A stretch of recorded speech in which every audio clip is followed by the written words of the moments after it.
To set Google Assistant driving mode notification as alert in Samsung Galaxy S21, S21 Plus or S21 Ultra, open settings, swipe the notification panel, and then tap settings icon. Scroll down settings screen, find Google, and then tap Google Services, and then scroll down screen, tap settings for Google Apps, and then select Search, Assistant and Voice, tap Notifications,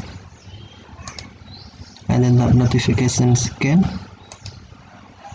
and then you must turn on Google notification first. If Google notification is off, tap Show Notification Switch until blue to turn on, and then scroll down the screen, find Assistant Driving Mode, and then tap Assistant Driving Mode, select Alert.